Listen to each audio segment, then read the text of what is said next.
Ladies and gentlemen, good evening and welcome to Dead Air Live on the Dead Air Full Spectrum channel. My name is George Lopez. With me, as always, Mr. Ken DaCosta. We are simulcast on KGRADB.com, KGRA on Facebook and YouTube. Please hit that subscribe button. Don't forget the thumbs up and the reminder bell for upcoming content. I just spilled half my coffee on my desk. Well, yeah. Are you a cup half empty or a cup half full guy? Because you could be optimistic about that. I am not when you spill coffee. Well, you've made your choice. Not when you've you made spill your coffee. choice. Then there's no.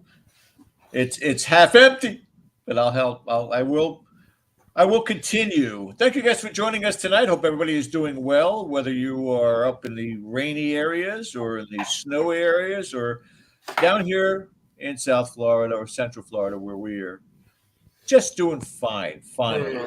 Just doing. Why? What's it up there? Just rain, and then we had a break where it was cloudy, and then it rained again. Wow. So that might explain the really goofy mood that I've been in for 3 days now. A little cabin fever? Yeah, something like that. But it's just, I've been kind of like, all you astrologists out there have to explain, like, why all of a sudden I'm in like this really goofy mood, spitting out one-liners. Our friend Erin Bush the other day, it was just, I was hitting her with one after the other, and it's like, baby, you are on a roll right now. Well, I can't think of anything else to say. I'm spent. I'm pretty sure that Mercury and Uranus are in upgrade. What they call it? Let's not get personal. I'm not sure what it is, but definitely see your doctor without question. Well, here's a little joke for you, George.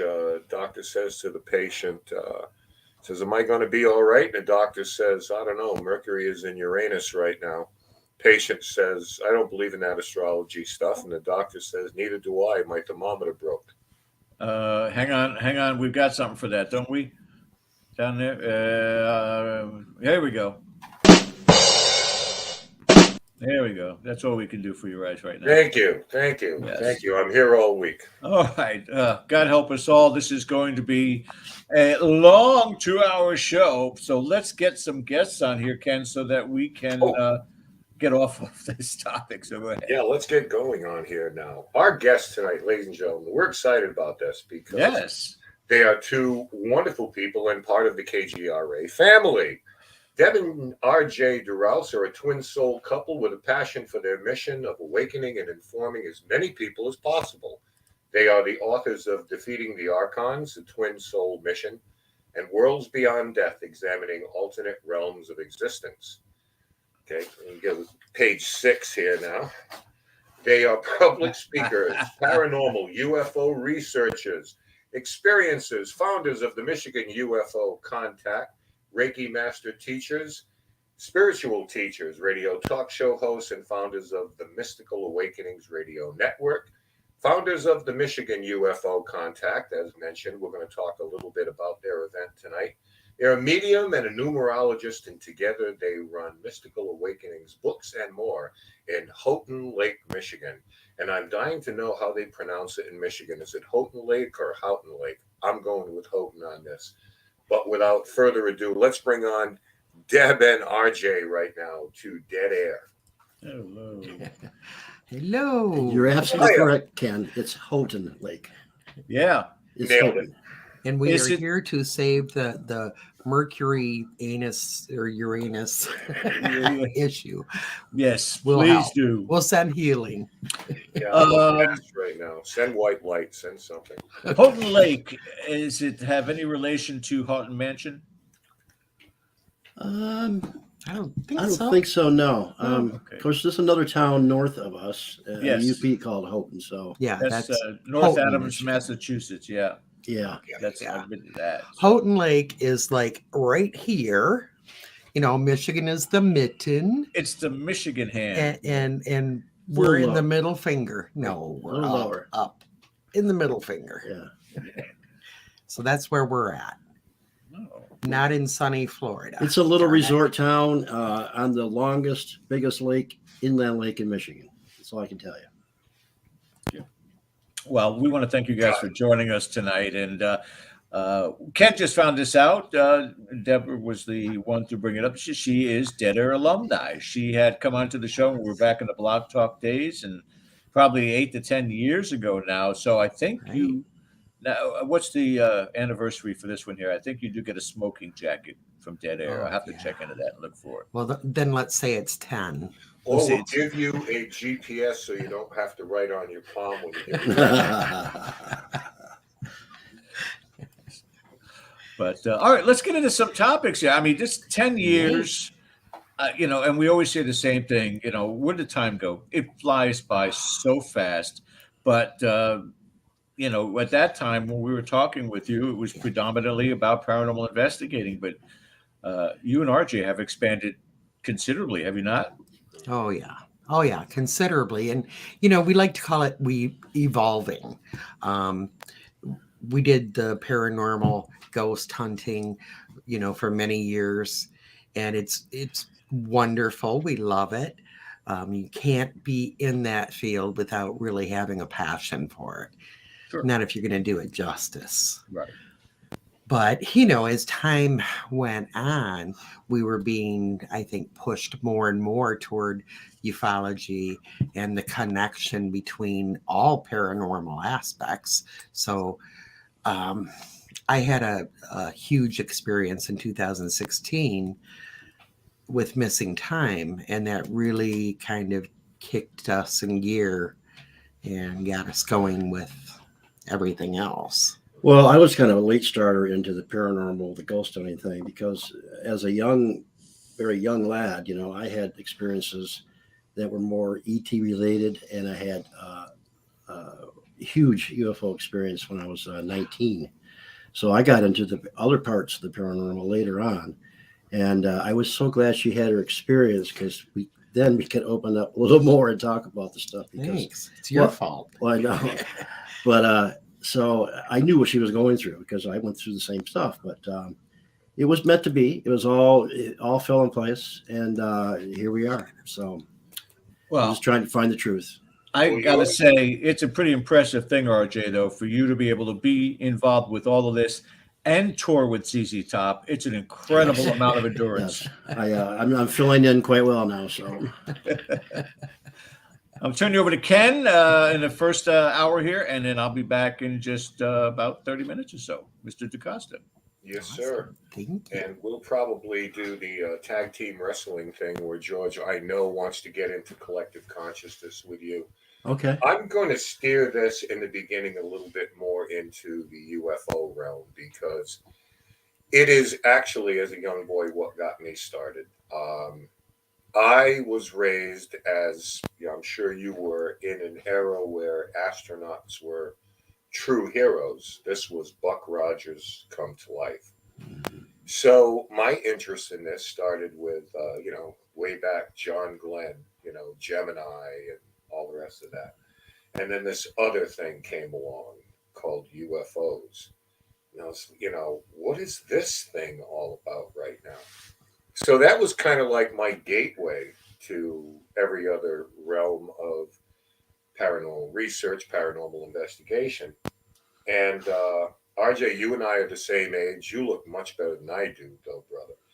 I'm not sure about that. Because it was 1975 when I really got started in this. We're going to talk about me. I'll get back to you guys in a minute. And when I started, at that age where I had a car and I could go out and talk to people that had experiences and visit locations rather than just, there wasn't much on television back then, God, not like now. And there was no internet or any kind of information highway at your fingertips. So we were kind of flying by the seat of their pants when it came to, paranormal investigation. But what I wanted to really start off with right away is this wonderful event that you have in Michigan UFO Con-Tact event that you've held, if I'm correct, since 2017. Mm-hmm. So you've been in this for quite a long time, both of you. So what was it? 5 years ago, going on 6 years ago, what was the jumping off point there? Why did you think this would be a good thing to bring like minds together in that kind of setting? Well, she had, she has a story she tells. It was in January. We were all done with our stuff, and I said, "Well, we can finally relax." But she had her experience just before that, correct? October 1st, 2016. Yeah. Right. Yeah. And so it was so. There was so much going on, and her experience was quite a deal. And she says, "Nope, we're going to put on a UFO con." Now, this is something I've wanted to do, but I had no idea that it could be done, how to do it. And everything started to fall into places. As she says, they helped us out. They certainly did, because it was our job to bring this message and this truth out to this area anyway. Yeah. Well, I truly feel, Ken, when I had the missing time, I've had some crazy memories and things like that. I was downloaded with a lot of information that at the time I wasn't privy to. One of them being we were going to put on this event. And the event isn't to raise money. The event isn't to do anything other than bring out the message and make all of it a little more normal for people. When we were sitting there talking, and RJ was talking about how, I'm kind of glad the season is over. We can finally rest. I had no thought of saying anything, but out of my mouth came, well, we're going to put on a UFO con. I knew it came from them because that was not a thought in my head. It wasn't anything I ever wanted to do. Right. And, we're busy. So I knew that I can't take the credit for it. Does that make sense? Absolutely. Absolutely. That they were your muse in terms of that. Yeah. One thing I wanted to ask you is that there are certain areas, Sedona, Arizona, Gulf Breeze, Florida, Michigan is really a hot spot with this. And I don't know if somehow intrinsically that sort of played into this. I mean, I'll let you explain. But I guess you're very fortunate to be where you are, because those of us who, like myself, have been into this since we were a kid and read everything we can get our hands on, know, for example, one of the most fascinating Project Blue Book cases, Dr. Alan Hynek, took place in Michigan. Have you thought about why Michigan is one of those maybe top 5 spots in this country? Is it geological? Is it geographical? Military bases? All of the above. But have you given that some thought? Like, why us? Why here? Yeah, I think it's a little of everything there, Ken. I think it's the water, the limestone, the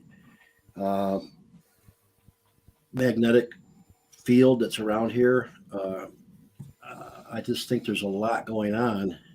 Of course, we have the Michigan Triangle, which they say they're, ships go into the water there. So, and there's a lot of military base here, not too far from us, matter of fact.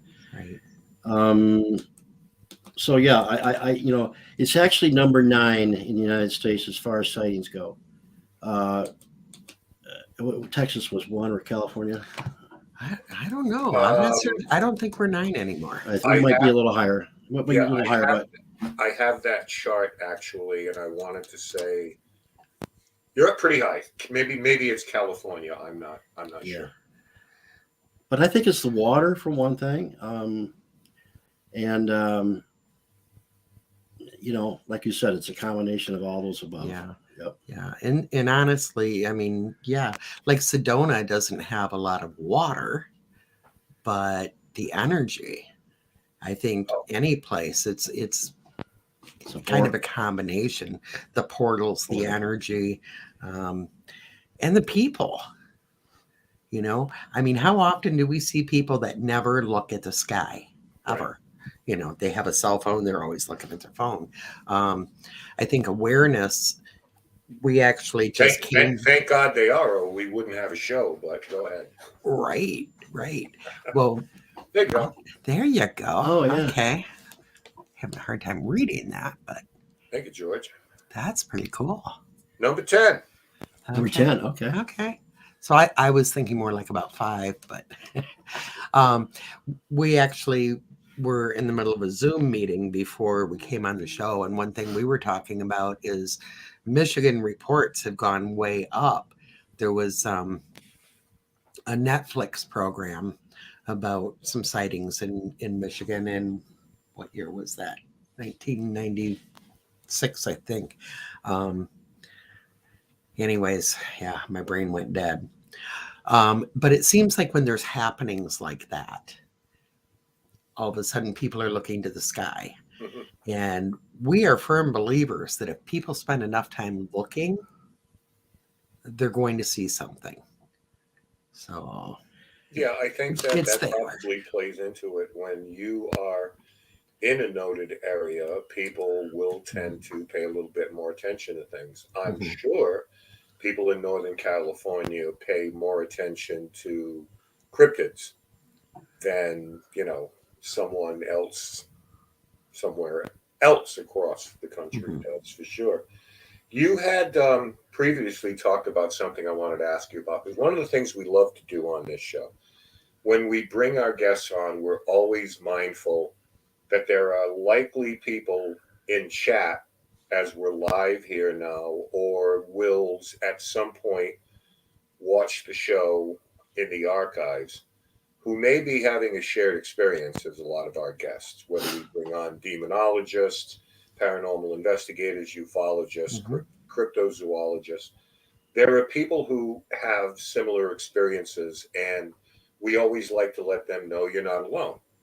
So one of the phenomena associated with this, and you mentioned it, is missing time. And I've come across, as I'm sure you have, a lot of people who have said that this type of thing has happened to them. It could be a time slip. It could be any one of a number of things. But when people experience these type of things, as you have, and I definitely want to talk about RJ's going back 75 when he was with his buddies, what would you tell people who have experienced this kind of thing? Because some people write it off, and other people take it very seriously, what just happened to me. If people have these type of experiences, and let's go all encompassing, if they have a sighting or some kind of event involving a UFO, where do you go? What do you do? And who do you talk to? Because this is very much like we do in the field of paranormal investigation as far as ghost hunting. People want to tell their story. There's less of a stigma now than there was maybe 20 years ago, but nonetheless, where do people go to share these things where they're not going to be immediately called a crackpot or ostracized? Like, what would you suggest? Yeah. Well, first of all, the first thing I want to say to anybody who even thinks they may have had an experience or missing time is I believe you. The roughest part for me, for many people, is, I can't say anything. Nobody's going to believe me. So I want people to know we believe you. We believe you. Talk to people. We're always, we get a lot of messages, a lot of people that contact us, through Facebook or email about their experiences. You need to talk about it. You definitely need to talk about it. Now, I'm a MUFON member, and I do encourage people to report any sighting, any experiences that you have. Report it to MUFON. It's simple to do, MUFON.com. Every state has their own that you can go through. But keep in mind that it is when you report, it's for statistics. Don't feel like it's going to be your support group. Although I can say MUFON now has the Observer Network. Kathleen Martin was, really behind getting help for experiencers and starting an experiencer group through MUFON to help experiencers. So if you just want to report to MUFON, make that report, but don't expect that report to bring the support that we need or give you, the investigators they'll investigate and they'll give you what they think it may have been, but they're not going to give us the answers that we're looking for. So we really need to talk to other people, find experiencers. That's one of the big things with Michigan UFO Con-Tact is we're all about the experiencers. Friday, our first day of the event, we start out with 2 hours strictly for the experiencers. We do a panel with Andrea Perrin, of course, Bill Konklowski. He's our Michigan director of MUFON. Michael Carter. Michael Carter was on last year. Right. And myself. You've been on at a time or two. But what we want to do is make experiencers or give them the opportunity to say, hey. To let you know it's okay. You're among people that you can talk about. Yeah. We've had people that were silent for years and got up and started talking and telling their experience. And it was quite emotional, for them and us too. So, but that's where it starts. You have to tell people that we're all together here. We're all on the same page, and it's okay. Just talk. What I'd like to see MUFON do, and you're doing it at the grassroots level. Every 3 months, I guess quarterly now, I give a talk to the Massachusetts MUFON group, and it could be on any one of a number of topics. And we started to bring in people through Zoom, people that I have contact with, rather than just, watch this face all day, what I mean? Just blah, blah, blah, blah, go on and on. We brought Tom Reed in, brought Mark D'Antonio in. Mm-hmm. People where I have contact where I can reach out and say, hey, I want to Zoom you in live to the group that's meeting. But these are the kind of things. And listen, it's not like we're in some vast arena or a theater. We could be in someone's home. Or, it depends what the room requires, but everybody has an opportunity to come together, exchange information, ask questions, and let people know in that type of setting. It's like, this happened to me. What do you think? And get some real positive feedback. Right.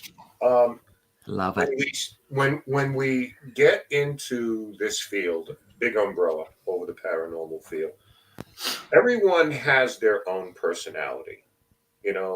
This is what makes the world go round. We're all a little bit different. So I like to ask people this question. As far as your involvement, what do you, and you can speak of each other if you want to, but your individual personalities, what is it you think that you bring to the field of paranormal research, be it ufology or, any of these other categories? What does Deb and RJ, what do you bring to the field as individuals? Oh boy. You really put us on the spot now. Yeah. Of course. I think, and I'll just give what I feel. Number one, we're an open book. We talk because we want other people to be able to talk. We're very honest. We're very warm and loving. And I think that's really important. One thing I can say, Ken, about the paranormal field, and, I'm going back years, is those of us who have been in it a long time seem to have a real passion and unity. I feel that most of us older ones are here for people. not only the living, but the We're not here deceased. for TikTok and YouTube and Right, Right. We didn't know what that was. Yeah. I know. I can't even work half that stuff. We do have a YouTube, but just to get honesty out there and to get the thought of realizing there's a lot more than what we see. I truly believe. I truly believe that we were all volunteered to come here to do this. Okay, you too, Ken. And I think it's something that we agreed upon, and because we are at a very pivotal point in our evolution here. Let's face it, for the last few thousand years, it's been under whatever. I don't know what kind of rule you want to call it, but people have been in the dark, and we could be so much farther ahead. So the way it had to go is we had to volunteer to come here to wake this up and get this going. And I think it's so important for everyone to understand this truth, understand that there's much more to life than this 9 to 5 thing. And, there is life after death, and there is life other places, and there is other creatures that may come in and go out of dimensions that were right next to us, so it's just exciting. I try to bring passion and excitement to it like she does too. So, but to talk to people and share their passion and to see what they bring to it, it warms my heart. Yeah, it does. Brittany Northrup just jumped in really quick with updates on Cody. Everything was successful. He came home the very same day. Wow. I mean, talk about science is like, Satori says he's very grumpy and aggravated, so he's, back to normal. And It's normal. Yes, normal. He's doing well. But RJ, it was when we did this as kids, where we may have made contact with other people and heard their stories. We did it in a time that there was no payoff. I mean, we weren't going to get on television. We worked in the shadows, basically. We would have got locked up. For our, I almost did a couple of times. Who is this? You see, I was always an athlete growing up. I played 3 sports in high school. This was just something else, some kid goes to piano lessons. Right. This was my thing. And the one thing I found out as human beings, right? And I guess this gives us a sense of control and order over chaos, which is part of life. Life is chaotic. But we love to categorize and label things. This is an intelligent haunt. This is a poltergeist haunt. Right. This is in the UFO community. This is, because even though we don't understand it, it gives us some false sense that we do understand it. Oh, I'll just put this in this little box, But one of the things I wanted to get into with you tonight is the idea, and we're hearing more about it, that all of these things are intrinsically tied together. And I'm going to let you talk of that, but it's not as easy to sort out, catalog, label.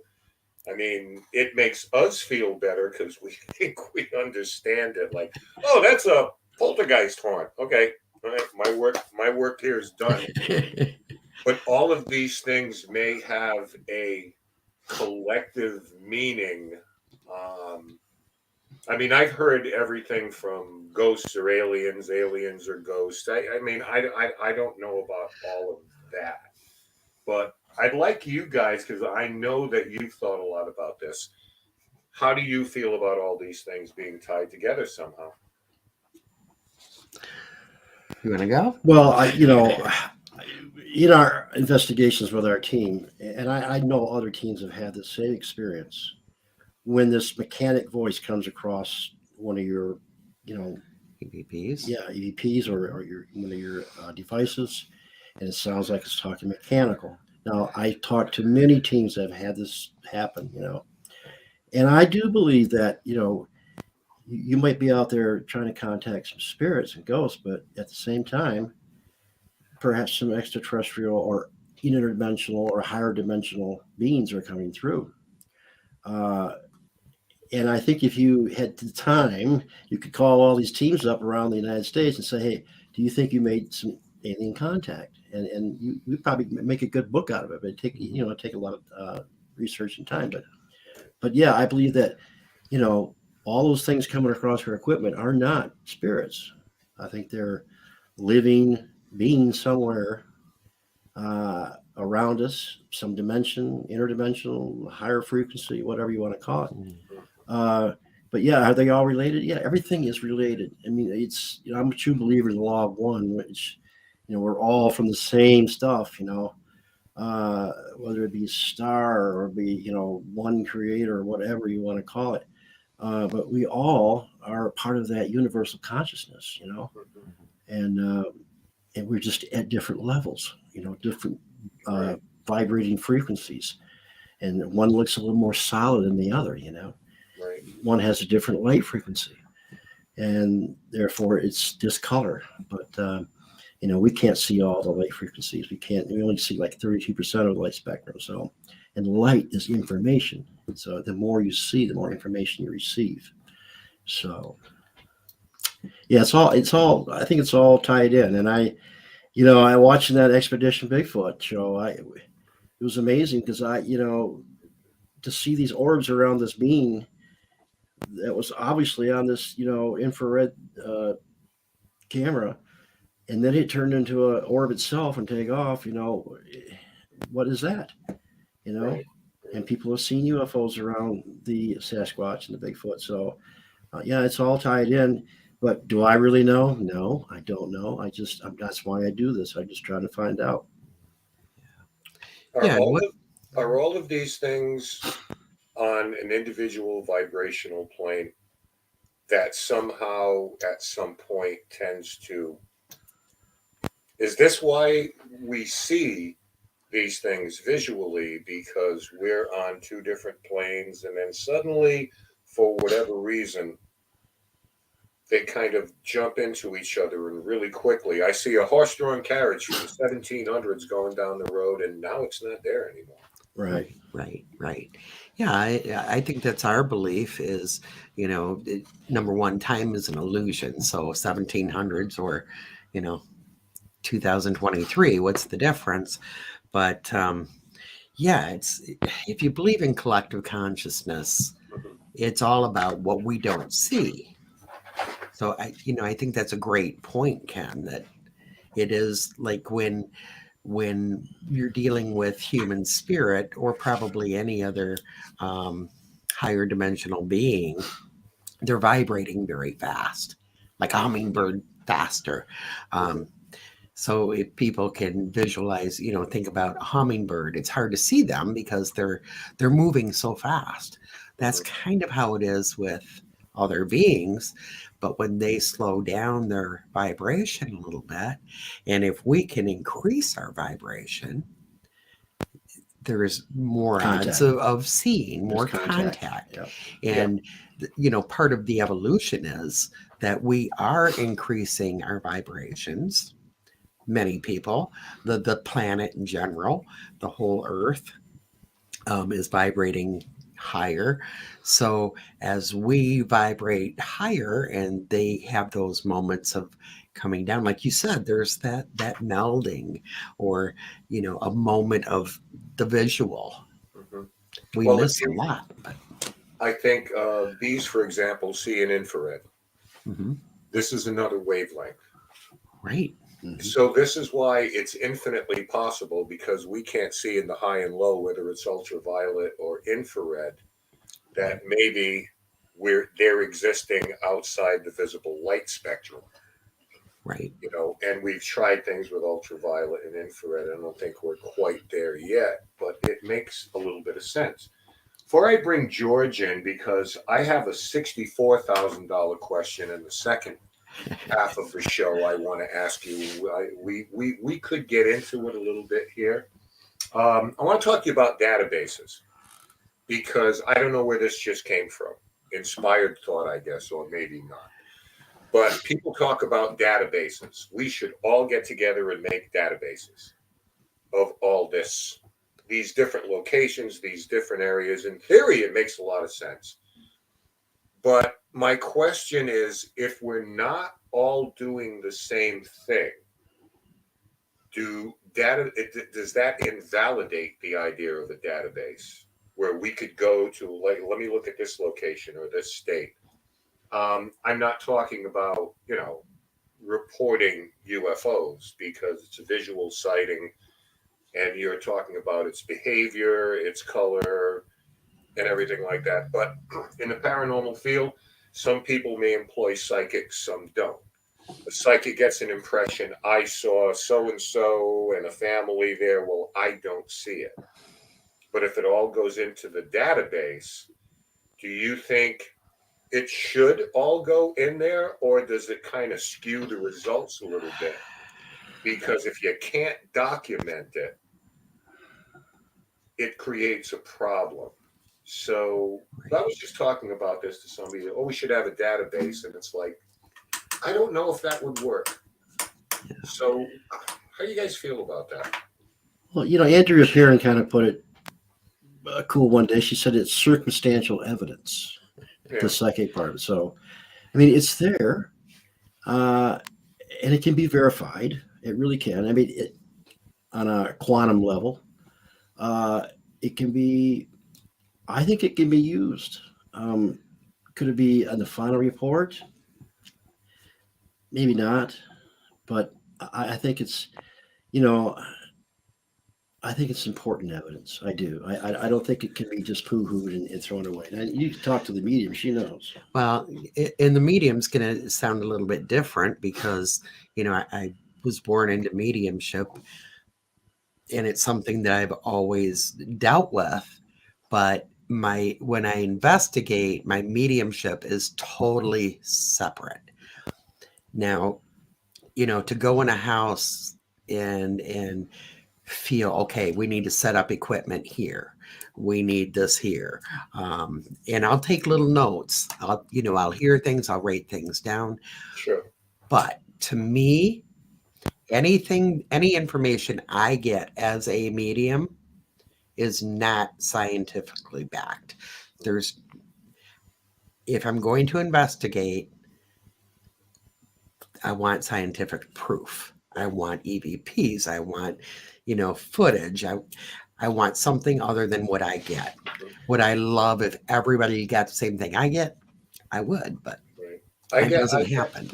I had this thing the other day. We did a show, and we were talking about this the scientific. And I am not going to get the soapbox that I got out the other night, I promise you. But it's just kind of like, sometimes we tend to convolute science with technology.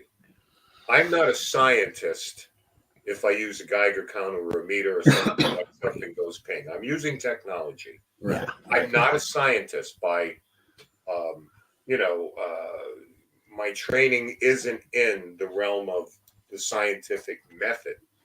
And we can use elements of it, but people tend to say, well, I investigate scientifically. And how can you possibly investigate the things that we do that are so volatile and always change? It's not repeatable.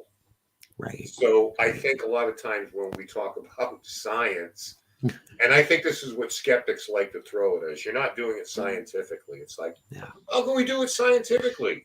We're investigating in, people, and people are just crazy. We're all over the place. Good days, bad days, good moods, bad moods. Mm-hmm. If we take that on in the afterlife, our character and personalities, I went into the house, somebody's talking to me, I went back there, and they won't have anything to do with me. Maybe they just had a bad day wherever they are. So I think we have to just straddle both worlds a little bit as best as we can, but well, the truth be told, the team that we investigate with a lot, there's actually like 3 or 4 mediums and shaman and all kinds of people that are very empathic on the team. So yeah, we do take that into account for sure. Can we, like she said, can we present it to people? No, probably not. But if we get the same stuff among us, we tend to think it's got some truth to it. Yeah. Right. Yeah, and by scientifically, I'm not saying I'm a scientist. Well, it's just a word, right? But I want people to know that when we talk scientifically, okay, so if I hear an EVP that you can also hear, to me, that's not Deb hearing spirits. Correct. Okay. So that's what I'm talking about. Something that they can see or hear that I also can see or hear. Well, this is what I mean by elements of the scientific method. Mm-hmm. You are doing peer review, where I show you something and we both come to a decision. This is what's being said. We call it in our group the rule of three.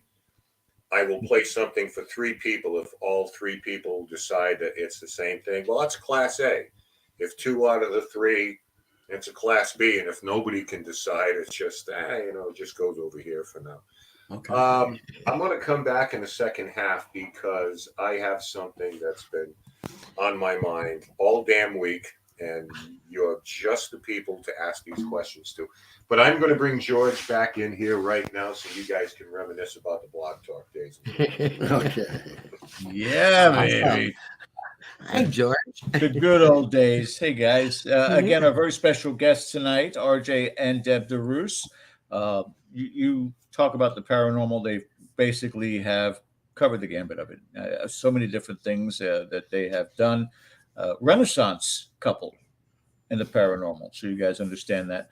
I want to talk about something that you guys brought up early on with Ken, and it's regards to our age. And one of the things that really kind of gets under my skin after doing this 17, 18 years is I'm growing impatient.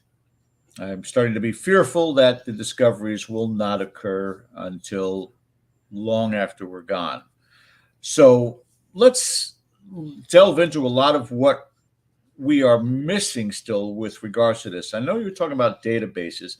Let me ask you a couple of different things. Now, would it be fair to say that we as a species, as a world, our whole world, our galaxy, our universe, we are in a three-dimensional world, but we are in one dimension of many? Would you agree with that? Absolutely. Yes. That's well put. Yeah. Now, because of the pollution in our world, and I'm not talking about smog in the sky. I'm talking about the noise that goes on in our world with politics, with war, with famine, with all the different things that are happening with regards to the elements, the storms, the hurricanes, everything that goes on. It's kind of hard to stay laser focused, and plus the distractions that we all contend with on a daily basis, whether it's work, whether it's family, whether it's entertainment. We're distracted constantly. Yeah. What, if you've considered it all, do you think the role will be here in the future with regards to AI and these categories? The potential possibility for simple database gathering, as you were talking about, to looking at these types of investigations and AI deciding this is the direction that we would go for the best results. What do you guys think in regards to AI and this field? Well, honestly, it scares the hell out of me. If used right and by intelligent people, it could be wonderful. But it scares me that the people don't know what they're doing with it. And I think there's been a lot of problems in the past. When I say past, a long time ago, that this has happened before, and it didn't go well. So, can it be used right? I mean, can we send an AI part human, part machine out into space, and they could take the rigors of it better and find out information? Yeah. Can it process very quickly? Yes. But at the same time, I don't want to take the emotion. I don't want to take the passion out of our being. I don't want, and I don't know if AI is capable of, experiencing that.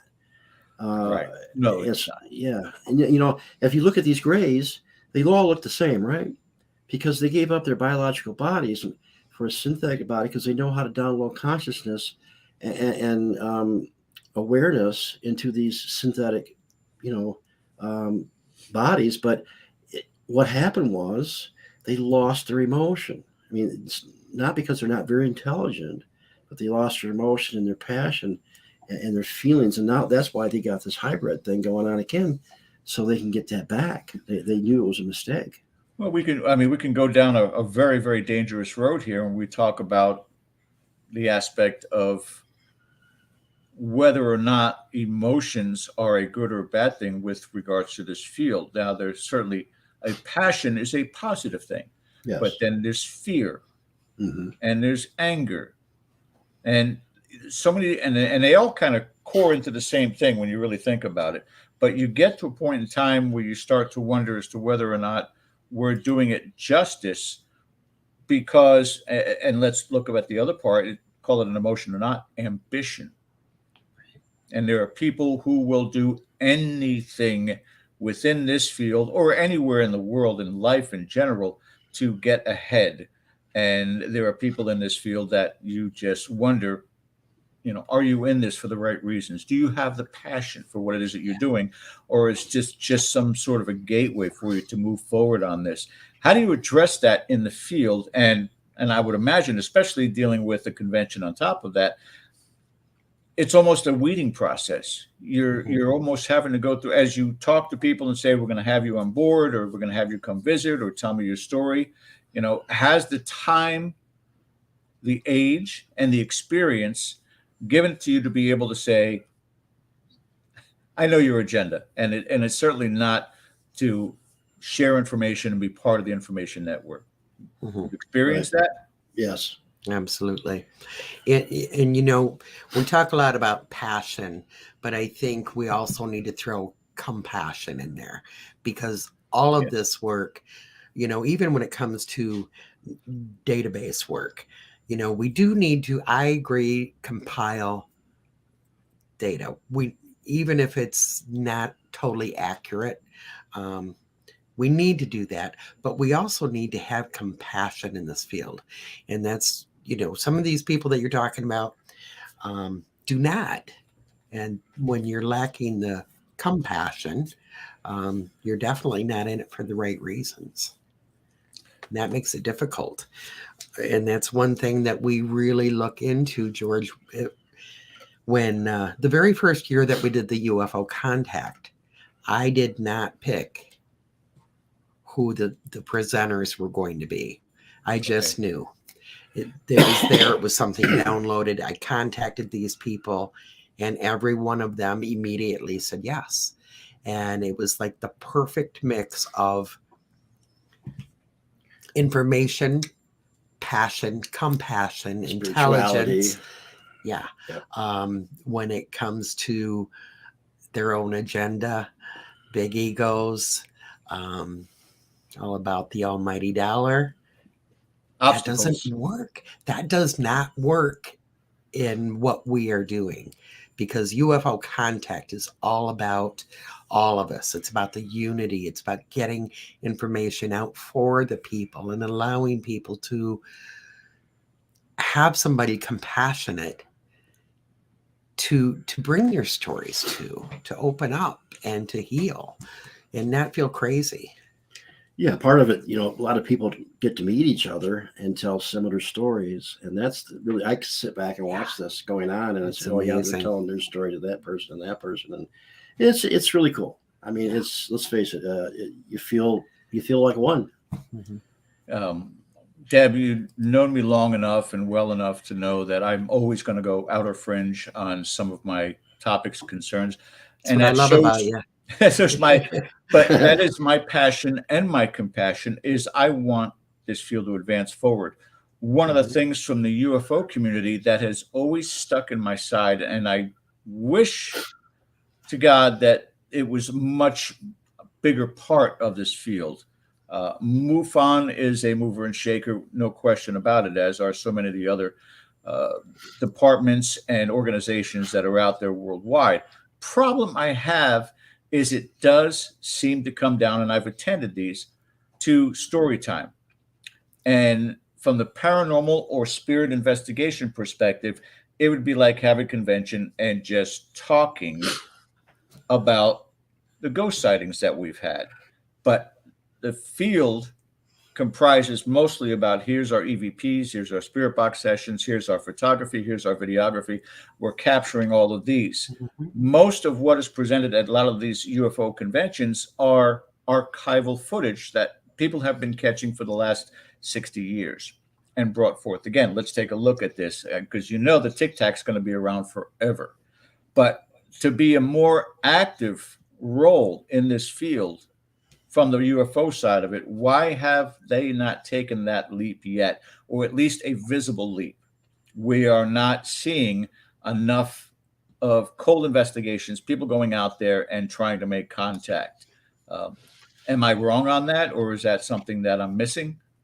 No, I think because in the past, it's such a top secret subject that, trust me, if you were going down the wrong alley, they would let you know, because it's so much more to it, as far as our future and what it does to us for this information to come through. And a lot of people have passed away because of it. So, it takes, especially in the past, it took a lot of courage to come out and say something. And trust me, they were visited, keep your mouth shut. So it's just now getting to the point where people can actually even think about doing that. And talking about government interference, or we're still talking about? I think it goes beyond. I think it goes beyond the government. Actually, I don't know who they are, but it starts with them. But there's an eye on it, and I can tell you at our convention, we've had people there that we don't know who they were. Came in and came and left, and so I just think it's now to the point where trust me, these people are monitored. I mean, people put on these UFO cons, and they're monitored. We're gonna follow up on that. We got to go to break. We're against the clock, and I want to share my experience with that too on the other side of it. So our guests tonight, RJ and Deb DeRousse, you guys stay with us, and we'll be back right after the break. Hang tight. Thank you.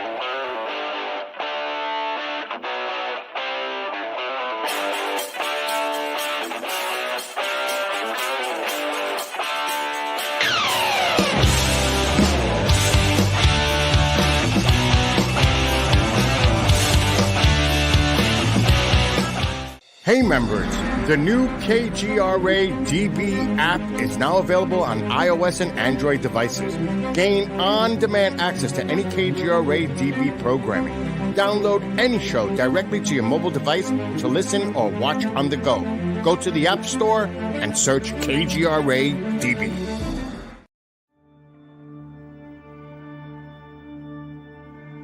As UFO reports come in from around the world, the Mutual UFO Network, MUFON, is there. We continue to explore new cases and build our massive database. We share our information with the world in a number of ways. If you would like to be part of our investigative team, you are always welcome. What could be more exciting than exploring the UFO question firsthand? Join MUFON, find your friends.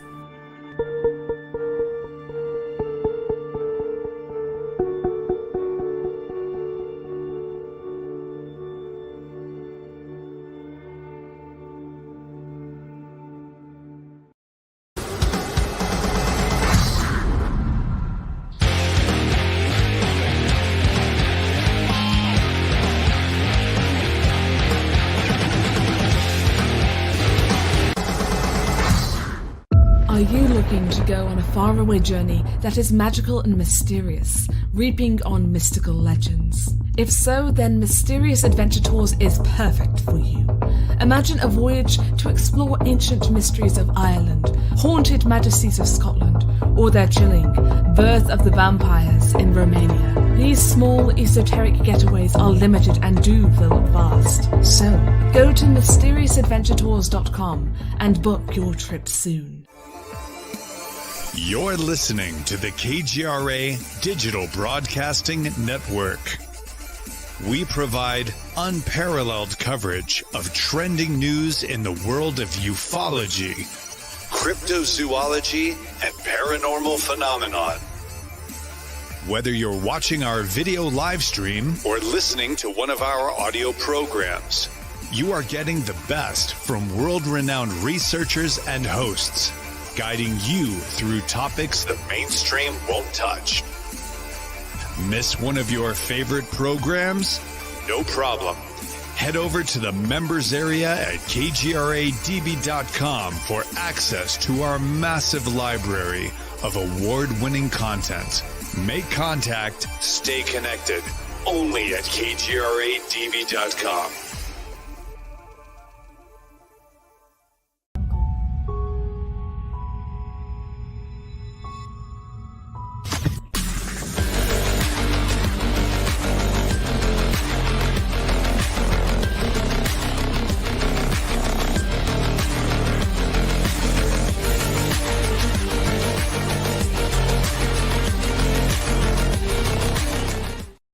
And welcome back to the second hour of our show tonight. Our very special guests, RJ and Deb DeRousse, will be joining us in just a few seconds here.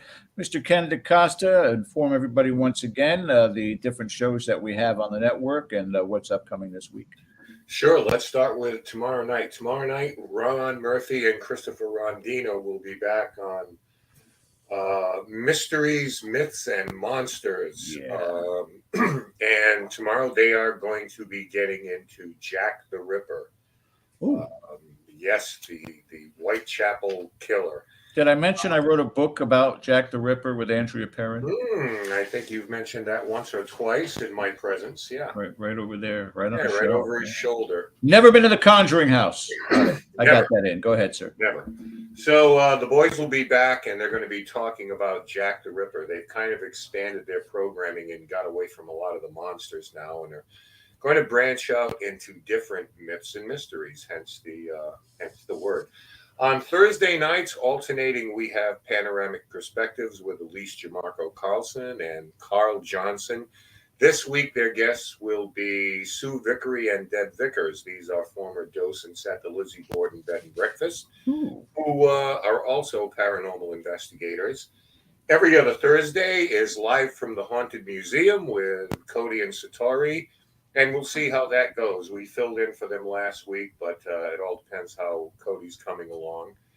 And our standalone show, Extremely Strange, hosted by yours truly. Great show. This week, up right now, the new episode is The Most Haunted House in the World. 966. And it is 966 Lindley Street in Bridgeport, Connecticut. And this has all the elements. Poltergeist haunting, the Warrens, and events that were witnessed by dozens of first responders firsthand.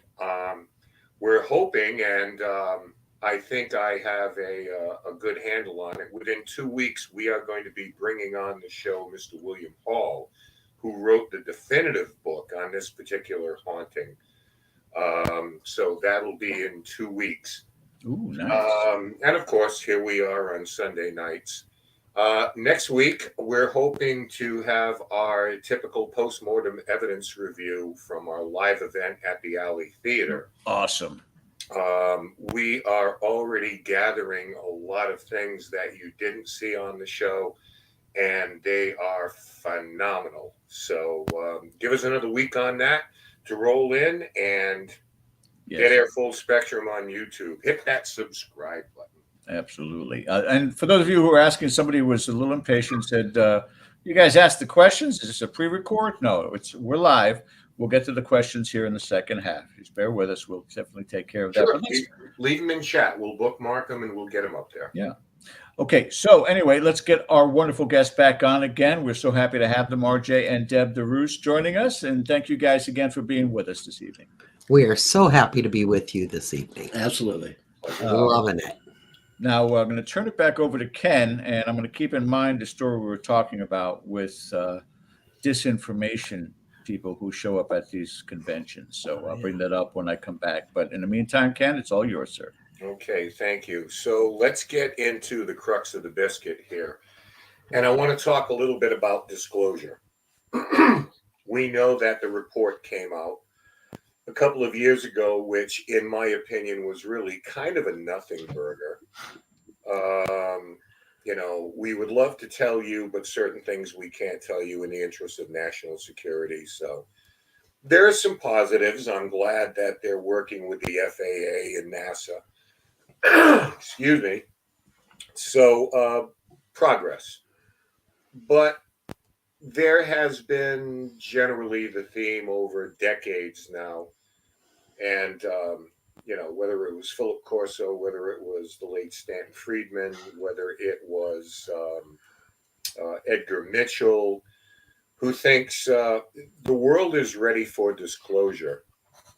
What I found out recently within the last week is the Department of National Intelligence is studying the effect on the general public that disclosure would make, taking this very seriously. But what they're doing is they're studying, of all things, COVID-19.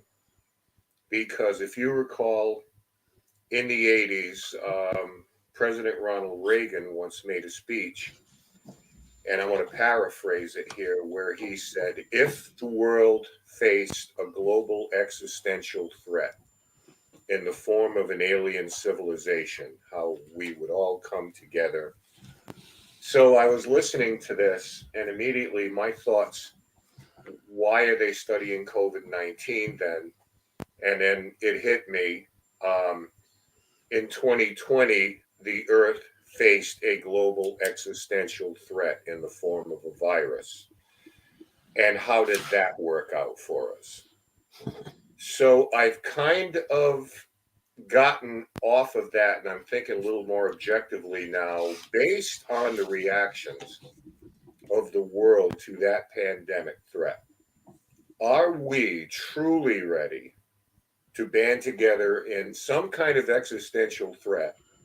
Or is it going to be politicized? Is there going to be misinformation, disinformation? Churches are battling each other, let alone us, let alone lose power. The evangelicals are fighting the Catholics, and people are fighting among themselves. I'm wearing a mask, not wearing a mask, getting a shot, not getting a shot. And this was an existential threat. So not to be a pessimist about it, but it makes me wonder if, in fact, we are as ready for that disclosure as we thought we might have been 20 or 30 years ago. What do you think? Wow. I totally agree with a lot of that. I fully believe, though, Ken, that there's a lot more than the government and even us involved in total disclosure. And I think that we are all here to be a part of this disclosure. Will it be total chaos? I think you're right. The COVID-19 was a test. And I think that we are not quite ready as a planet. But what we are doing, what you're doing, what George is doing, what RJ and I are doing, and many others, Andrea Perrin, is we are making it all more normal. We are bringing, the people are the disclosure, but it's not at our discretion. It's at maybe possibly ET discretion. We're getting the information out there, helping to bring awareness, and that is part of the disclosure, a big part of the disclosure. The people are the disclosure. Right. Okay. We'll decide when we're ready. I think it'll happen. Yeah, ever since the 40s, they've done a wonderful job confusing everyone. Sure. And putting fear in everyone. And hiding the truth.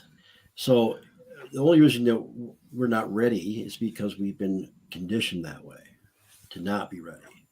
And instead of just, but like Deb said, people like you and I, and there's a lot of us who do know that it's going to be okay, and that it has to happen.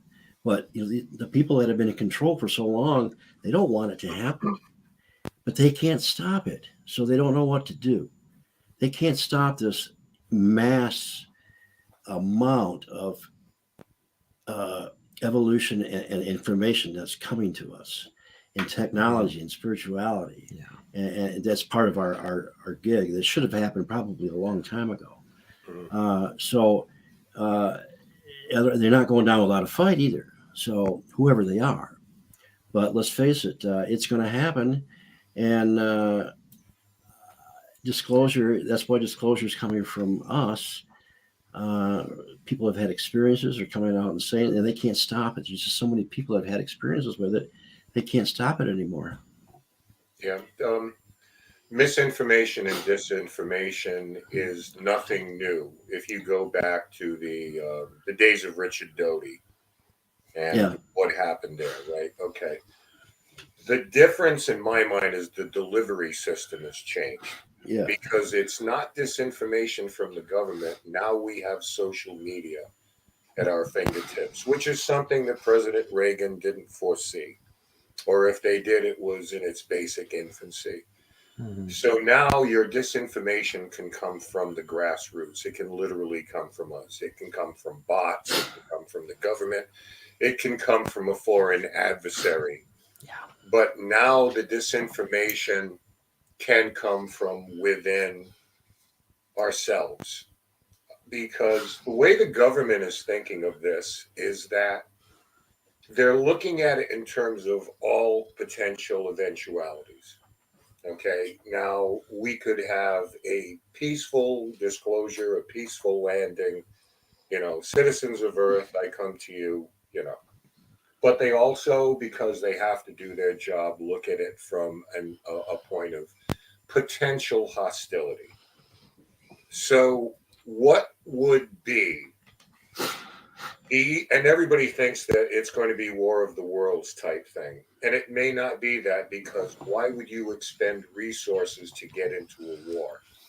The quickest way to eliminate a population would be via a virus. And all you have to do is clean up on aisle 4 later. So if you're looking at a hostile civilization that would decide, we want your resources, this is what we need, the quickest and the cleanest, if you will, way to do it would not be to expend yourself or put yourself as any kind of a threat. It would be the spread of a virus. So if you look at the way we responded to that in 2020, and I'm not trying to be all doom and gloom here, believe me, but this is the way they're kind of thinking about that.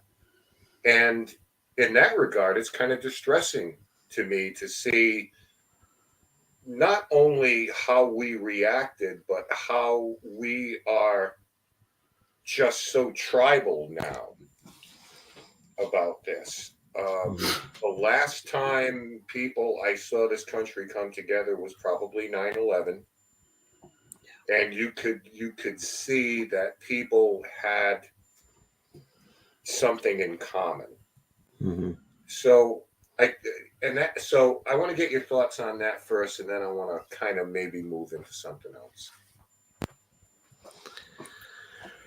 Wow. Well, I think we should expand it beyond countries. I think we should expand it as a planet. We come together as a planet, and why does it have to be a threat? If it just some other race came down and they presented themselves, why would that not bring us together and make us realize that we belong to something greater, to some bigger family? And I believe that we've been a part of an experiment from several extraterrestrial people, our neighbors. This planet's not that old. And I think a lot of people have had their hands on this place. And they want it to succeed. They want it to succeed because we have such a diverse mixture of DNA here from different races, mm-hmm. that if it works here, it's going to work somewhere else. Now, if you go to the Pleiades, they're all Pleiadians. If you go to the Orion system, they're all Orions. But here we have a mixture of all kinds of people. That's why it's so special. And that's why we get all these different visitors, But I guess the rule is now that we become our own sovereign planet, and nobody can claim it anymore. So it's up to us to take this knowledge, this love, and because we can play God now, we can take DNA and make what we want. But we have to get past the nuclear weapons. We have to get past the hate and all this stuff as a planet. Yeah. And it's been really rough. We haven't done a very good job of it for a very long time. So, they're not going to let us off here and out there to explore the beautiful universe if we can't, do it in a peaceful way. So they're keeping an eye on us for sure. And I think it's going to happen. I think it's going to be okay in the end, but it's going to take a while. Yeah. I'm impatient, just like you. Very impatient. Or like George said, I'm very impatient. Yeah. Because I worked my ass off trying to get this ready, Well, and I think that some of us would love to just have ships land and these beautiful people exit the ships and say, we're here to save you. But, possibly there are other ways of looking at it. Possibly that has been happening for many years. I honestly believe that many of them are here. Some people think that it's disclosure is just going to be this one big happening where they land the ships and but that's science fiction movie stuff, right? It's happening. We are intertwining. We're living among them. They're living among us. But if we're looked at as the babies, many of these other beings, these planets are way older than the planet Earth, and we're young. We haven't learned how to play well with others yet. So, I think they keep testing us, but it's happening, and awareness and keeping vibrations up and talking, having conventions, bringing people together. That's all a part of it. Yeah. My opinion. We have, generationally now, and you can imagine, the greatest generation, those who fought in World War II and before that, going back to the Civil War, where when people say now, these damn kids, well, our parents said the same things about us, and we say the same things about our kids, and our grandparents say the same thing about their parents. We all had it easier, walking uphill in the snow both ways. How can they stand that damn rock and roll? That's it. So, but generationally, the way I look at this is we, including all of us, we lived through Vietnam. We lived through the Civil Rights Movement, through 9/11, Kent State, the Chicago 7, the 68 Democratic Convention, the Watts riots. The assassinations. Assassinations of King and the Kennedys. Cuban Missile Crisis when we were small. Yeah. And somehow or other, we seem to have come out on the other end of it relatively unscathed. Okay, the world changed in each one of those things, which is inevitable as we evolve. But somehow or other, we're still here, and we're still kicking. There is just something different that I see now in terms of the tribalism, in terms of the manipulation through both sides of the media, where we are commercially and driven by revenue. Give your audience what they want. You don't have to even believe in it, but you've got to keep the money going in. And I bring this up again. I'm not a doom and gloom guy, because I think we're going to come out of the other side of this as well. But I know that you espouse the idea of positivity and light and bringing love to the world. And I know you do. This is the very foundation of everything that you do in all these different parts. How would you like to see us get back to that, where we start to celebrate so many things, so many more things we have in common than so many things that we're different about? Mm-hmm. You know, we're emphasizing those things. We all want peace, prosperity, security, you know, our children to grow up in a great environment. We all want the same things at the end of the day. How do we move toward that? Mm-hmm. In a micro, not even a macro scale, but in our own lives? Like, what can you do as an individual to walk in the light? That's a tough one because, you know, it's so easy to sit here and say you have to come from love. But that's really kind of what we all have to do. We have to realize that every human being is an individual and has the right to their own thoughts and their own beliefs and their own ideas, as long as it harms none. Mm-hmm. But we are also part of the entire collective consciousness. There's a big web out there, and we are all a piece of that. So that realization of love for the whole, the law of one is really what it's going to take. And the law of one is what many of the other beings, to our knowledge, do adhere to. And that is believing that the entire universe is connected and everything that we do affects the whole. Mm-hmm. None of us, even though we're individual, we're still one. So if we wound one area, we're wounding the whole. Right, there's synchronicity involved. Absolutely. RJ and I, as many people know, are a twin soul couple. So we have many alike things, even some of the markings on our bodies, things like that are absolute identical. Some of our beliefs are absolute identical. Some of them are absolute opposite. So, you know, that can be difficult when it comes to times like these, when you have very opposite, and you have to have opposite to make a whole. It's the way it is. So when you're going through times like these, that can be very difficult. But we're a strong couple. Is it always easy? No. But it is what it is, and it's how the whole world has to heal, is to love unconditionally. We don't always have to like other people's ideas. We don't always have to believe in the same things. But we have to realize we're one, right, in a loving way.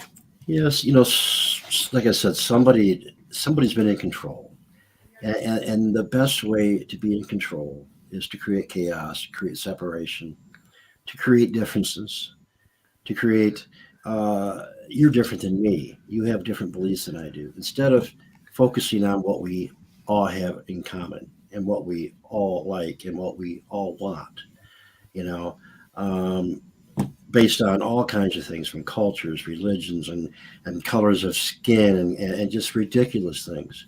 We're all the same thing, all the same source. We all, you know, we all want the same thing. So that has been a problem. And you know, if you just can kind of realize that that's what they wanted, that's what they're trying to do. And I say I don't know who they are, but they're doing a damn good job of it. So we've got to rise above that. And we've got to realize it's us that matter. And it's, you know, first love yourself, love the person next to you, love your neighbor, you know, and we're not going to all get, like you said, we're not going to agree on things all the time, and that's okay. That's what makes the world go around. But we don't have to, we don't have to kill each other over it. Right. We just have to talk about it. It's the matter of the resolution because, and I'm talking to anybody out there whose object of their day, when you wake up in the morning and the first thing you say is, let's see who I can trigger and piss off today. Right. You need to make some different That's right. Yeah. You got a problem. Yeah. You need to make some different life choices. Okay, we had talked a little bit about getting into some questions. So let's do that right now. And okay, our first question, Ethan Supernatural. Do you believe Bob Lazar's story? Personally, I do 100%. This is probably one of the things that we don't totally agree on. I don't fully believe in Bob Lazar's story.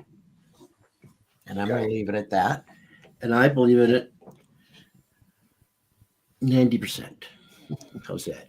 Okay. Yep. This is what we were just talking about here. Resolution of differences. Yeah. I don't know if you're waiting for me, but I will say this. Bob Lazar's story has not changed in almost 50 years. Right. And that's hard to do. No. And some of the things that he said that he witnessed, we now have suddenly see them incorporated into our everyday lives. So it's I don't know if you guys want to expound on that a little bit before we move on, or what did he have to gain? I mean, I just don't get it. But he lost everything. I mean, he still has his own business, and he's a Michigan guy. Right. I'd love to have him at the conference, but he's not doing that anymore. So he's a tough one to get. Yeah. Yeah, and I'm not. And you look like you want to say something. Well, no, I'm not saying that his whole story is bullshit. I'm not. Okay. I think there is truth to what he says, but some of the circumstances led me to feel that something just didn't feel right. Almost like maybe he's enhancing, trying to do something. So, I can't even pinpoint, I know there's a lot of stories out there about, his personal life. And I'm not even going to say anything about that because I don't think it has a lot to do with it. I just know what I feel in my gut. And I feel something's a little off there. But see, Ken, this is how disinformation works, right? It changes people's minds. Yeah, I'm I could be talking about a different subject with her, and I feel like she feels, and she feels like I feel because I've been disinformation. Yeah, right. I understand. There's a little bit of the George Santos thing. They don't have records for him at certain colleges. Right. I get it. I understand it. Right. Let's see.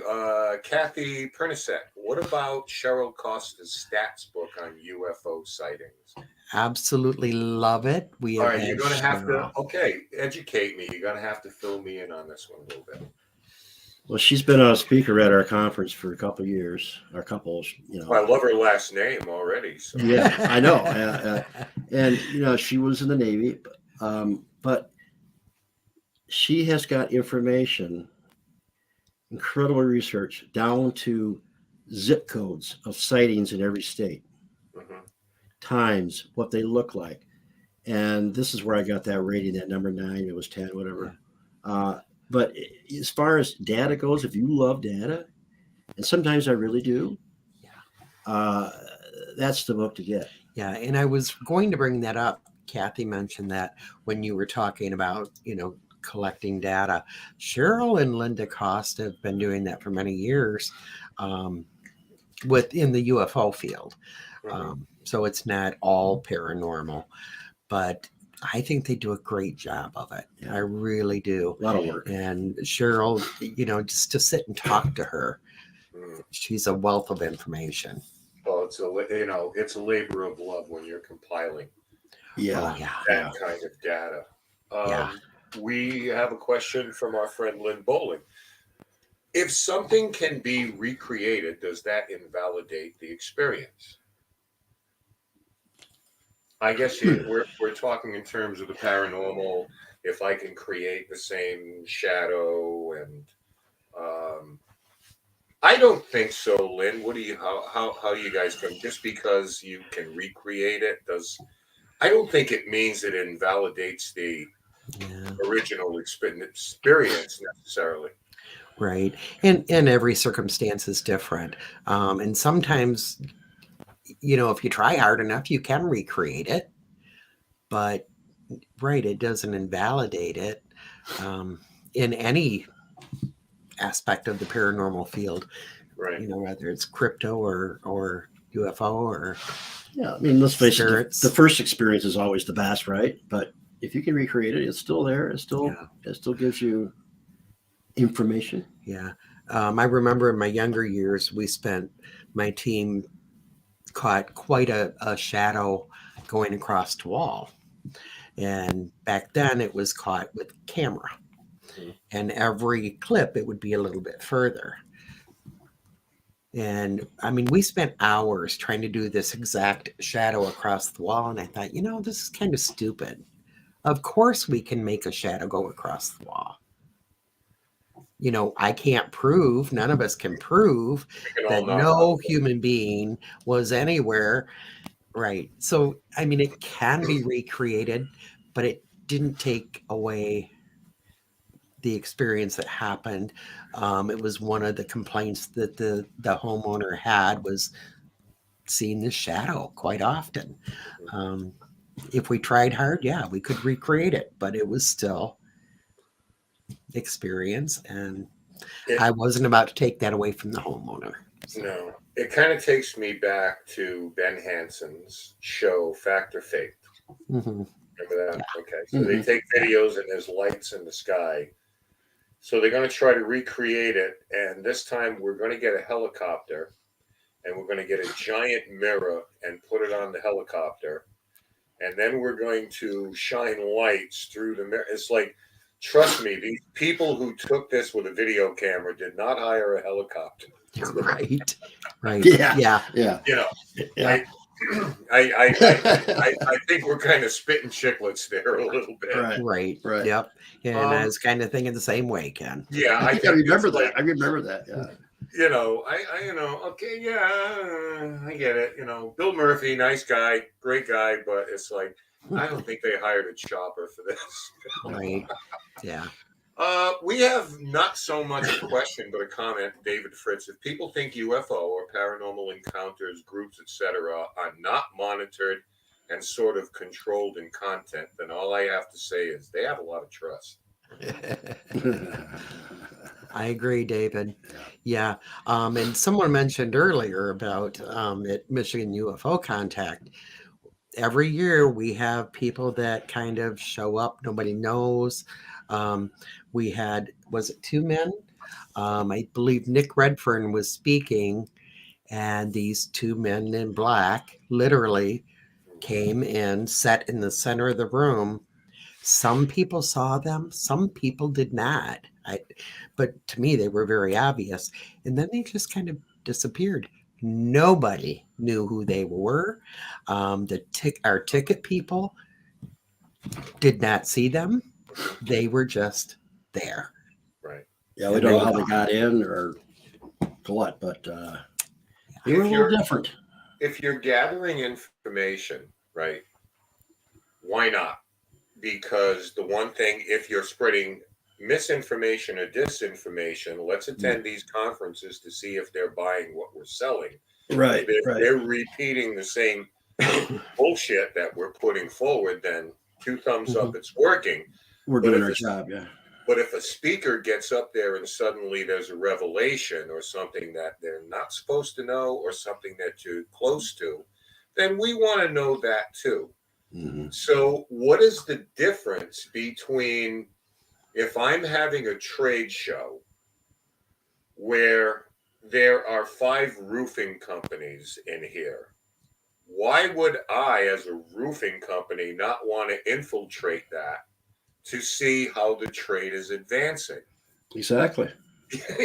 So Yep. it's just done on a little bit more covert level. Right. Yeah.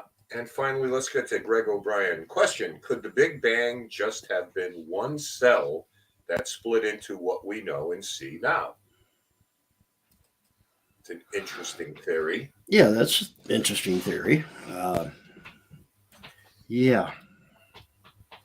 Who the heck knows? In the beginning, there was the sound, right? The word, which was sound. And a sound could have been a big bang. And that vibration from that big bang starts vibrating at frequencies and creating different realities and creating different frequencies and different physical things. I don't know. But Right. yeah, so we start getting into things like quantum realms and things like that. Right.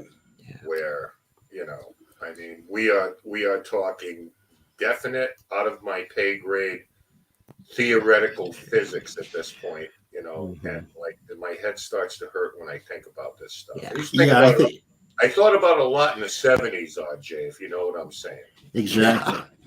Yeah, I was definitely there with you, man. I was on that quantum road with you, my friend. But yeah, I mean, you think about it. If they put that into your head right now and plugged into, you would probably be in a billion pieces, exploded. I wanted to ask you one last thing before we bring George back on here. You do investigate paranormal. Yes. So I wanted to ask you real quick, from the time you're contacted and you find a claim to be credible, the witness to be credible, I'm sure you go through an interview process, you ask questions, whatever the case may be. What is your general approach? Technologically, like me, in the closet behind me, you can see that's filled up to here with all sorts of gadgets and gizmos that I rarely, if ever, use anymore, because I have come to the mind that less is more.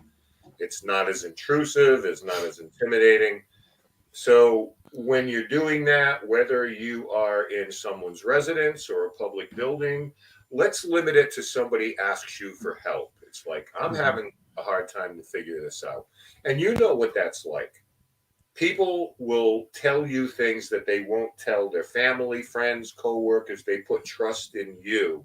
And that's something that I'm sure we all take very seriously. It's like, you're trusting me with something that you don't want to tell anybody else for fear of reprisal, for being ostracized. So what is your process generally when you go into that environment?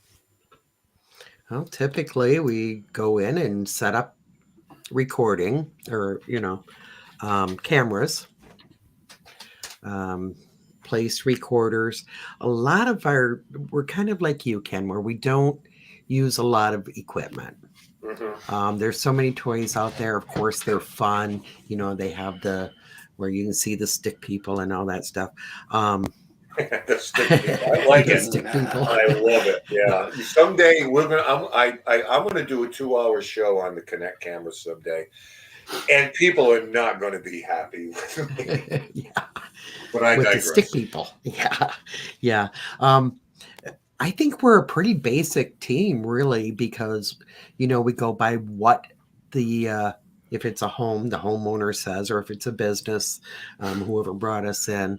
We go by what they say, what their needs are, what they feel is happening, and investigate accordingly. One thing we don't do is, again, use a lot of tools. We don't post things online about, I'm going to do this investigation at this location and, talk about what we find. It's all very quiet. But we go in, we spend time. And again, it's different with every case. We use cameras, we use recorders. Sometimes we'll use Echo box. Yeah, I'm not a fan of Echo box. A few of our people are. I do use a spirit box, but I don't always, of course, believe everything that comes through it. I want sentences that make sense. One tool that we do use, and this started, I don't know, about 7 years ago. We were on a case where, I mean, there's just a lot of low vibration. It was really negative. You could feel it when you walked in. And one of our people said, let's take a singing bowl and see what happens. And we started playing the singing bowls. And I'll tell you what, it made a huge difference in the feel and what was going on. Yeah, the temperatures came up really quick. It's just that we had a lot of positive, stuff happen because of it. And so, yeah, when we do investigations, whether it be cryptic, whether it be, ghost or sky watching, we do use the singing bowls to raise our vibrations. For all the paranormal, even like he said, the cryptid, we had quite a response that we believe was Bigfoot. And we did use the singing bowls that night. My guy. So they're a wonderful tool. They really are. And guy. I always use them now in cleansings. If we're going to cleanse at all, we use. Yeah, we're a bunch of weirdos, man. We use a lot of crazy shit. I'm not going to lie to you. We do a lot of weird stuff, but well, thinking outside the box, because a lot of the tools that are used now, it's the same motherboard but different packaging. This one's orange and it looks like a car, so you have to get this, But I think that your general approach to maintain anonymity comes from where we started, because there was nowhere to go. And we didn't want everybody to think you were the crazy family down the road, so we're not going to publicize anything. I think a generation now, however, has grown up on TV and radio and YouTube. So that's their template. And I'm not saying it's better or worse, although I think it's worse, just between you and me. But this was their template. This is how they came into this. And one more thing, RJ, I think you agree with me. Greatest paranormal show ever done, Sightings. And with that, I'm going to give it over to George. Great show. Thank you, Ken. And Ken, Thank you, Ken. About quarter of or so, come back on and we'll talk about the book and the convention, the event that goes on there too. You bet. All right. Thank you, Ken. I was going to talk about, again, disclosure and some of the disinformation. You guys covered that at the beginning of this hour. I'm not going to go down that road. I'm going to do something different instead, because I really want to kind of get your perspective. And maybe, as Andrea loves to use the example all the time, dropping a pebble in the water and making the ripples. And I'm hoping to do that. I did this last time we had somebody on regarding UFOs. And so I wanted to continue this. I call it pragmatic hypothesis. What just makes sense to me in a scenario that is possibly more pragmatic than creatures that are traveling from other galaxies. I used this example before with regards to Bigfoot and humans, in the sense that there was a split in evolution 1 million years ago. And there was those humans who went into caves. They didn't need the fur as much anymore. They learned how to create hunting tools to defend themselves and to search for food. And it seemed like a plausible idea to it, because if you think of Bigfoot being somebody who has not only our intellect, but that home field advantage of being out there in the woods, because of the adversity of living out there in the wilderness, they kept their fur on. They grew fangs, to be ferocious. They, everything that you can think of, but with the mentality, or at least the level of humans, if not higher. I'll get back to that in a second. But I thought, what if there was a third and that split off? And those were the ones that never reached the shore in evolution, but instead evolved in water, deep in water, to such a degree that the technology became so advanced, because 99%, correct me if I'm wrong, of the sightings that we talk about, including Michigan, surround water. And what if there is this intricate tunnel system that connects the entire world that they can utilize? Plus, they also have the ability of flight. We talk about grays. Why are they that color? Is it a possibility also because they are so far away from light, down, big black eyes on top of that? Mhm. And the communication, because it's water, it's not air, doesn't travel in such a way that telepathy was a greater way for them to communicate. I look at all these different things, and the possibility of why they're visiting us so much is they're curious about whether or not we are going to destroy this planet. We are going to be doing things that they would not approve of because it's going to devastate their home also. Mm-hmm. Your thoughts on this? Has this been somewhat of a conversation at all? Maybe not that they are a split off of humans, but that they reside in the ocean, that, they're kind of worried about the things that we are doing actionably. And now, we're looking at the possibility that there is more and more of an emergence that they will eventually say, yes, we're here. You're catching us on video, this, that, whatever.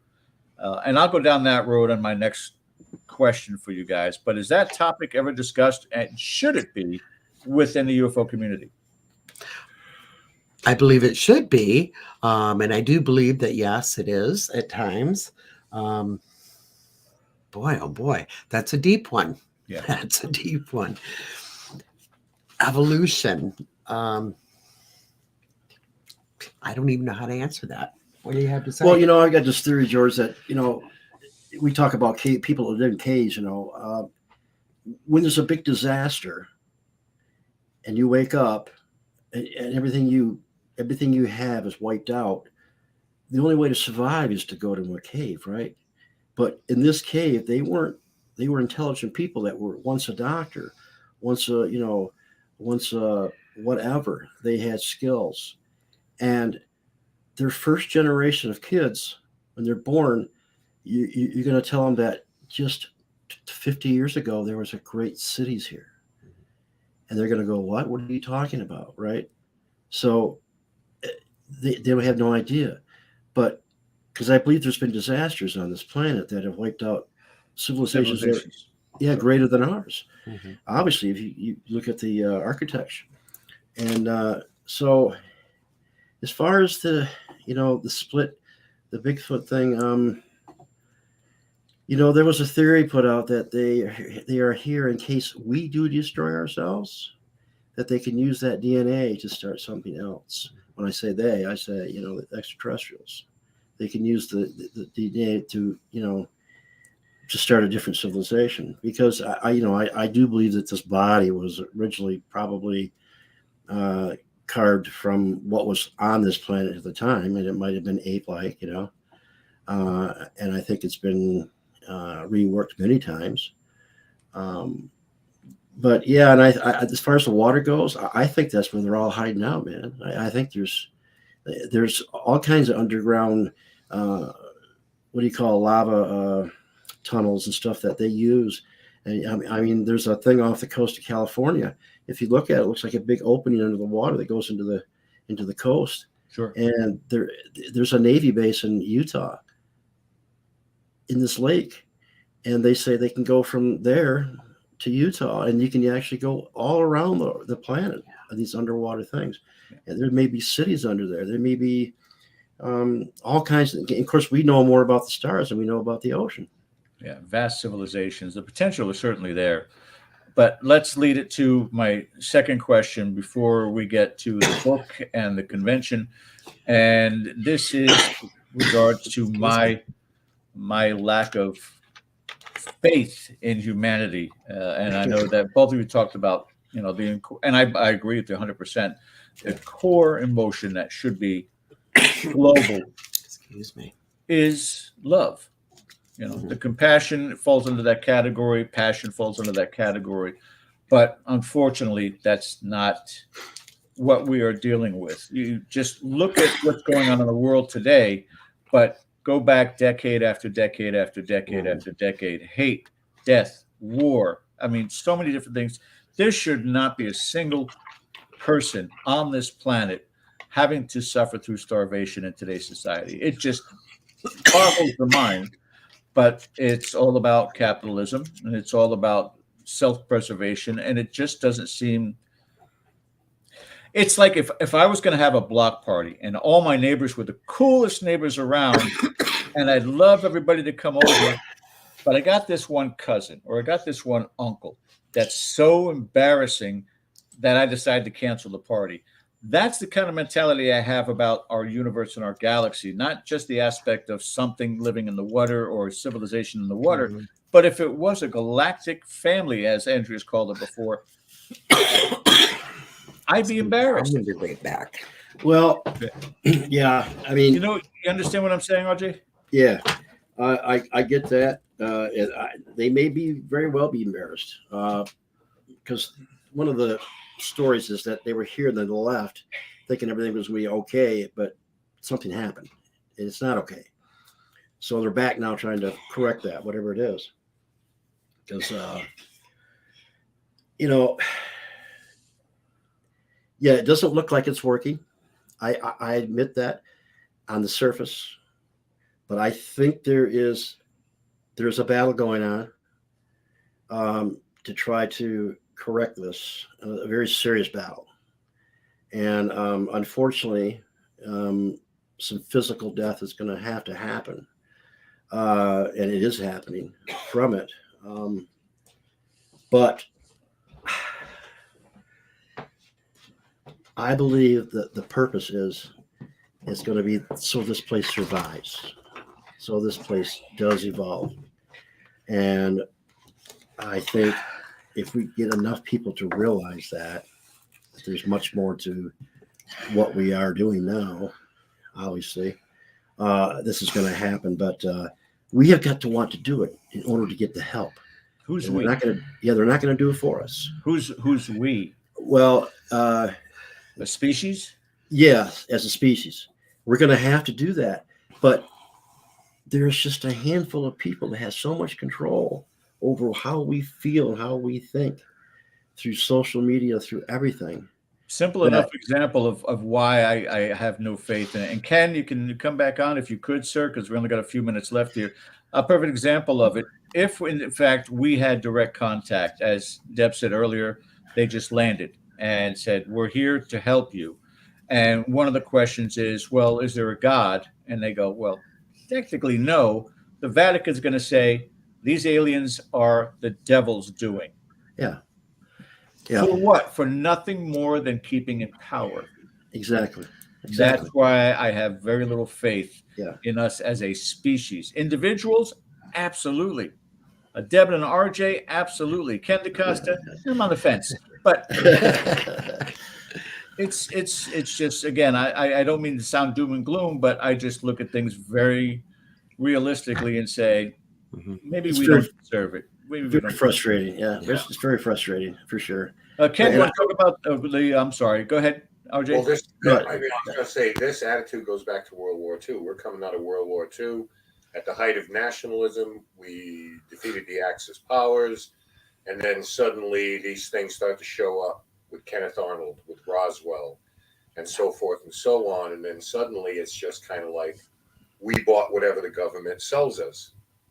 Back then, because of the nationalism, we're coming in. We defeated the greatest horror the world has ever known. We trust our government, and unfortunately, the powers that be use that to their advantage, basically to channel money into programs of development. And I'm not one of these who, I don't need to know everything. I understand national security, but we're at a crossroads right now because, believe it or not, people are getting smarter.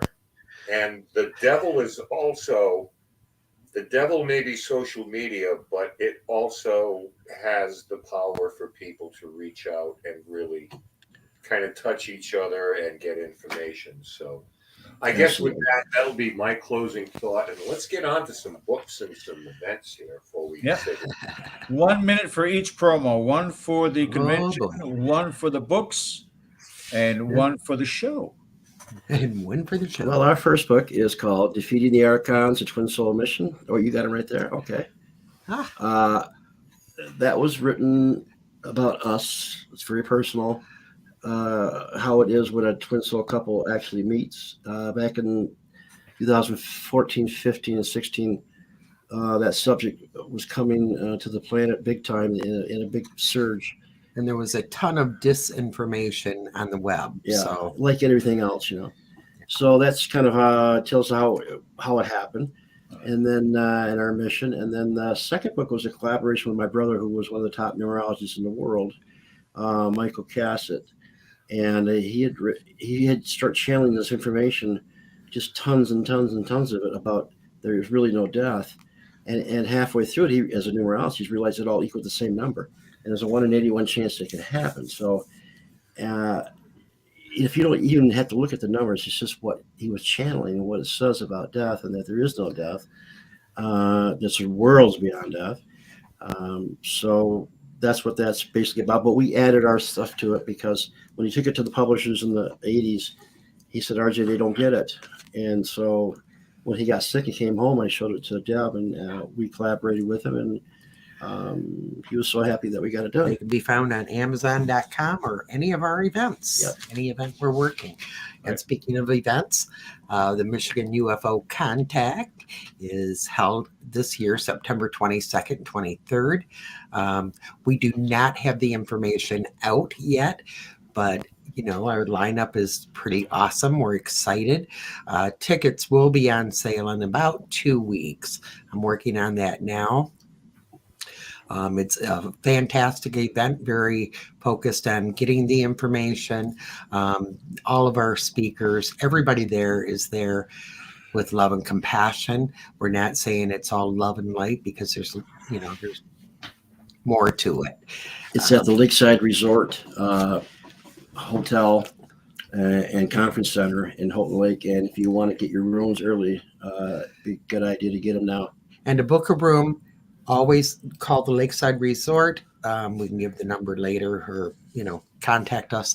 But you always have to say it's for the Michigan UFO Con-Tact, or you will not get a room. There's a 1 in 81% chance we can get this last push in here, and that is for the show. Yay, Mystical Awakening. Yes, come join us Thursday at 8 o'clock. Right here on KGRADB.